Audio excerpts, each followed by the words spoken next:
Bonjour à tous et à toutes, j'espère que vous allez bien. Aujourd'hui, on s'aventure dans une époque de guerre, celle de la période des Trois Royaumes, dans la Chine ancienne, et plus précisément le début de la guerre avec l'effondrement des Han, couvrant la période de 184 à 190, qui fut l'une des périodes les plus turbulentes de l'histoire de la Chine, avec un gouvernement Han incapable de contrôler son empire, avec des guerres localisées, brutales, des rébellions, des soulèvements très courants. La capitale devait rapidement tomber, suivie dans sa chute par la dynastie Han elle-même, divisée par des factions dynastiques rivales à la cour. Des eunuques également, intrigants, des lettrés confucéens, intraitables. L'ordre de l'empereur fut remplacé par le chaos de seigneurs de guerre, concurrents avec des territoires plus ou moins grands, des hommes aussi connus que Don Zhuo, Lu Bu et Cao Cao, tous impitoyables et n'ayant qu'une seule ambition, régner sur toute la Chine. Vous voulez en savoir plus sur la période des Trois Royaumes? Venez avec moi. Les trois royaumes sont ceux du Wei au nord du long fleuve jaune, du Yu dans le sud-est et du Chu au sud-ouest dans le bassin de Sichuan. Durant les 2 dernières décennies du IIe siècle, l'empire Han se désintègre progressivement, divisé entre plusieurs seigneurs de guerre rivaux. Au début du IIIe siècle, 3 d'entre eux prennent une place prépondérante. Cao Cao, puis son fils Cao Pi dans le Wei, Liu Bei dans le Shu et Su Xuan dans le Yu. Ils mettent en place les 3 royaumes après l'abdication du dernier empereur Han, dont ils se disputent la succession et se proclament chacun à leur tour empereur dans les années 220. En dépit de sa brièveté, la période des 3 royaumes occupe une place importante dans la civilisation chinoise. D'abord parce que les 3 entités politiques qui se sont alors partagées la Chine ont posé les bases d'un nouvel ordre sur les ruines de l'Empire Han. Elles ont ouvert la voie à d'autres royaumes qui par la suite dominent chacun des parties de la Chine durant la période des 16 royaumes 304-439 et des dynasties du Nord et du Sud 420-589 qui mettent entre parenthèses l'unité chinoise consolidée par les Han. Même si l'idéal unificateur ne meurt jamais et peut être mené à son terme par les Sui et les Tang. La popularité du roman des 3 royaumes est prolongée de nos jours par le cinéma. Les 3 royaumes, film chinois de John Woo, sorti en 2008, reprenant les événements conduisant à la bataille de la Falaise Rouge, ou le jeu vidéo, en particulier la célèbre série japonaise Dynasty Warriors. Le succès du roman s'exporte dans les régions voisines habituellement très influencées par la culture chinoise, comme la Corée ou le Japon, où les artistes reprennent la tradition de représenter des scènes dans cette période jusqu'au mangaka Mitsu Teru Yokoyama et son Sango Kuchi qui s'appuie sur l'intrigue du roman des 3 royaumes. Ainsi des expositions japonaises mises sur la popularité de l'œuvre littéraire afin de présenter des découvertes archéologiques récentes. La dynastie des Han, qui régnait sur la Chine depuis 206 avant Jésus-Christ, était la plus prospère jusqu'alors. Mais au IIe siècle après Jésus-Christ, les empereurs furent confrontés à des temps troublés. Les gouvernements centraux, dominés par une cour intérieure secrète dont l'accès était strictement contrôlé par les eunuques, étaient de plus en plus éloignés des affaires du peuple dans les provinces. Des rébellions avaient déjà éclaté dans les années 140. Elles avaient été traitées en envoyant des fonctionnaires corrompre les hommes forts. Ne commandant plus une armée significative, l'empereur ne pouvait guère faire plus. Les forces militaires, encore sous allégeance envers les souverains Han, étaient stationnées en permanence aux frontières et n'avaient que peu de motivation pour rester fidèles à leur lointain commandant en chef. La décision des Han de changer la politique séculaire consistant à ne confier que des commandements temporaires aux armées pour des campagnes spécifiques, puis à rappeler les généraux à la capitale avant qu'ils n'aient de grandes idées, devait être fatale. Ce sont les commandants individuels sur le terrain qui gagnaient le respect et la loyauté de leurs troupes. Un mélange de professionnels, de condamnés et de membres de tribus locales, et non l'empereur qui n'apparaissait jamais hors de son palais. Le fait qu'ils recevaient leur solde directement de leur commandant avait sans doute beaucoup joué dans ce transfert d'allégeance. Comme le note un propriétaire local, les ordres des gouvernements provinciaux et des commanderies arrivent comme des coups de tonnerre. Les édits impériaux sont simplement accrochés au mur comme décoration. Pendant ce temps-là, l'ensemble de la paysannerie souffrait des catastrophes naturelles qui frappaient la Chine, en particulier les inondations et les tremblements de terre, ainsi que de la guerre en cours avec les peuples Xianbei au nord de la Grande Muraille de Chine. Se sentaient menacés par l'expansion chinoise, et alors qu'ils appréciaient les produits de luxe chinois par le commerce et qu'ils accueillaient initialement favorablement l'interaction, ils en virent à privilégier davantage leur liberté. Comme la résistance des Xianbei à l'envahissement chinois montait, le gouvernement envoie simplement de plus en plus d'expéditions militaires contre eux.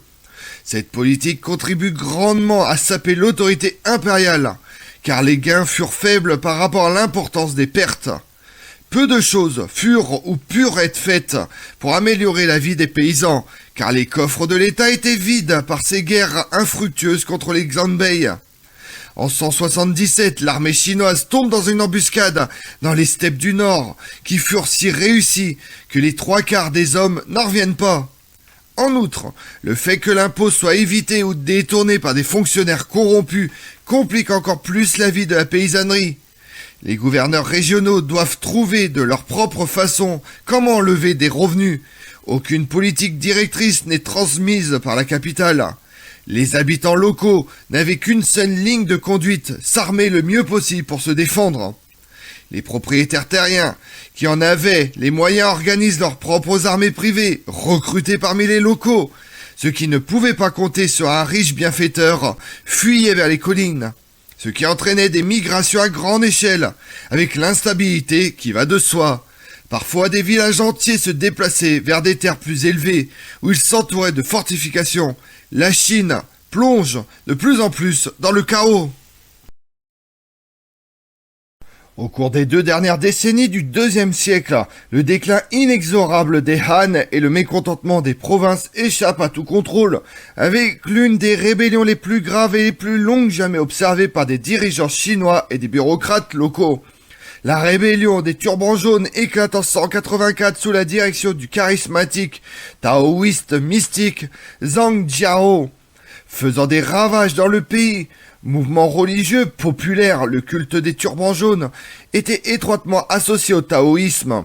Parmi ses principes les plus attrayants figurait la croyance que la maladie provenait du péché, mais pour une paysannerie à court de médicaments, les maladies pouvaient être éliminées par la confession de ces péchés et le ralliement au turban jaune. La rébellion fut appelée ainsi parce que ses protagonistes portaient un turban dont la couleur représentait la terre, élément auquel ils s'identifiaient et dont ils espéraient qu'ils éteindraient l'élément feu associé à leurs ennemis, les Han. La philosophie taoïste comprenait le fonctionnement de l'univers à travers le principe du yin et du yang et l'interaction des 5 éléments, la terre, le bois, le métal, le feu et l'eau.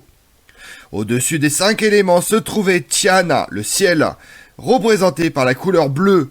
Le taoïsme était privilégié par la plupart des empereurs Han, et lorsque ceux-ci arrivent au pouvoir, ils associent leur dynastie au ciel bleu. Cependant, ils changent pour la terre jaune, et à l'époque de la rébellion des turbans jaunes, ils revendiquent le règne par le pouvoir du feu rouge. Ces changements dans l'association avec les éléments peuvent avoir un rapport avec les intérêts de la dynastie à différentes époques. Un aspect intéressant de la rébellion est que sur le plan philanthropique, les 2 camps s'appuyaient sur le même principe du taoïsme et la même conception de ce qui est juste et vrai. Les Han justifiaient leur domination sur la base de mêmes principes que ceux que les rebelles épousaient pour les renverser. Mais Zhang Jiao et les rebelles insistaient sur le fait qu'ils étaient pleinement justifiés, car ils s'identifiaient aux principes antérieurs de la terre jaune, que les Han avaient, selon eux, abandonné et trahi. La popularité du mouvement commence à l'Est, il se répand rapidement, aidé par un tournant vers la politique et la promotion de l'aide aux pauvres. Le culte se transforme finalement en une rébellion militaire majeure, Ce qui était plutôt curieux étant donné que son leader, Zhang Jiao, prêchait pour une grande paix. Les turbans jaunes étaient organisés en unités militaires préparées pour l'action.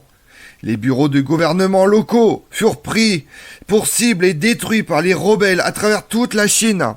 La rébellion semblait se développer partout et hors de contrôle pour le régime. 16 commanderies tombent sous les rebelles. Les armées impériales furent défaites, les dirigeants kidnappés, les villes capturées.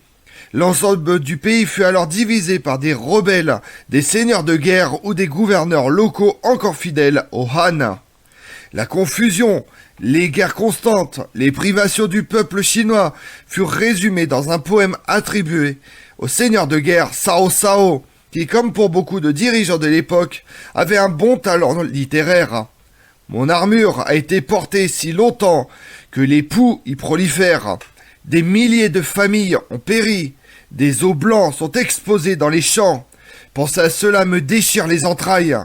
La rébellion fut brutalement écrasée en moins d'un an par une armée envoyée par Cao Cao, alors l'un des principaux généraux de l'empereur Han, Lingdi, 168-189. Cao Cao avait réussi à organiser une coalition militaire des armées privées de nobles importants de la cour et il les forma en une force de combat professionnelle efficace. Les chefs rebelles, Zhang Jiao, fut tué au combat ou exécuté. La rébellion devait cependant se poursuivre plus discrètement sous une nouvelle direction dans la province orientale du Sichuan. Le dommage avait été cependant fait. Il y avait maintenant très peu de différence entre les gouverneurs locaux et les seigneurs de guerre locaux. À travers toute la Chine, les Han avaient perdu le pouvoir. Cao Cao avait commencé sa carrière en tant que commandant en chef de police à Luohang, la capitale des Han dans l'année 170.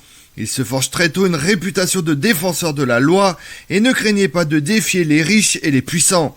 Cao Cao fut dépeint comme un personnage mauvais, délicieusement machiavélique dans la littérature postérieure, et les opéras chinois le présentent eux aussi comme un personnage tout à fait méchant.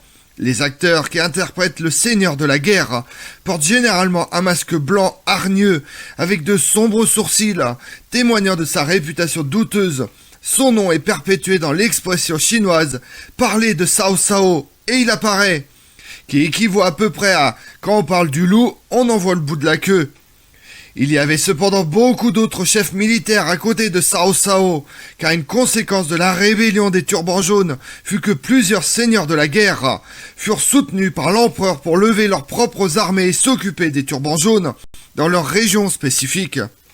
Une fois les rebelles éliminés, ces armées s'affrontent et s'ensuit une longue période de guerre civile au cours de laquelle la capitale, Luohang, fut mise à sac par un certain Dong Zhuo.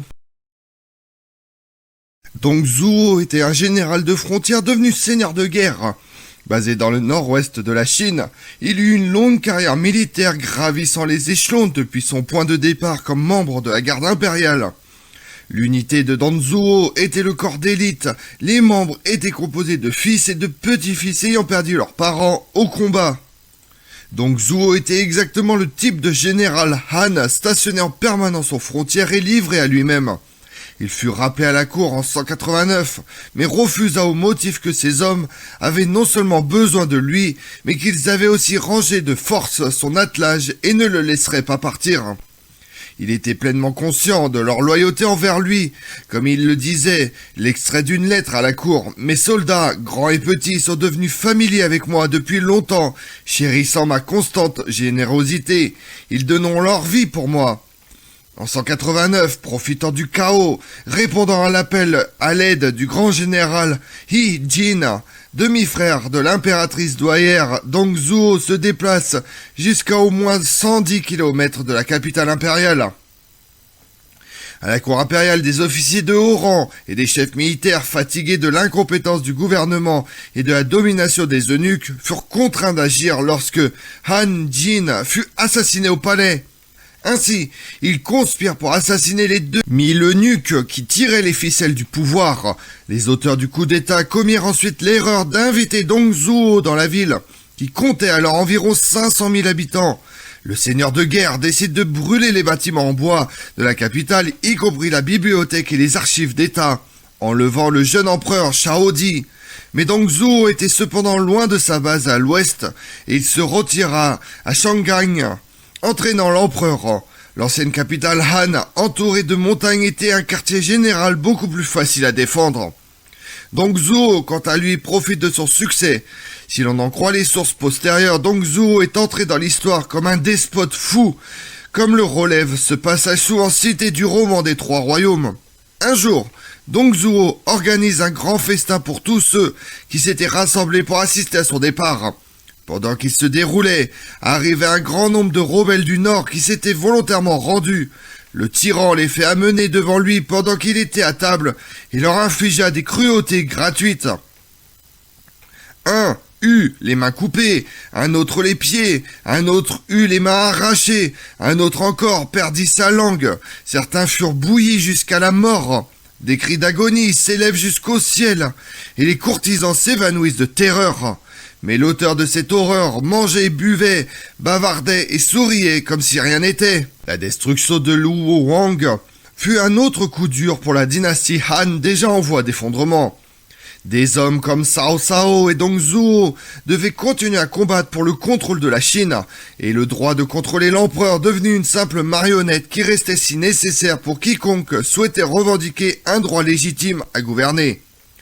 La période chaotique des Trois Royaumes vit l'éclatement total de la Chine et le pays ne serait pas réunifié avant 3 siècles. Comme on l'a vu, cette période a longtemps captivé l'imaginaire collectif.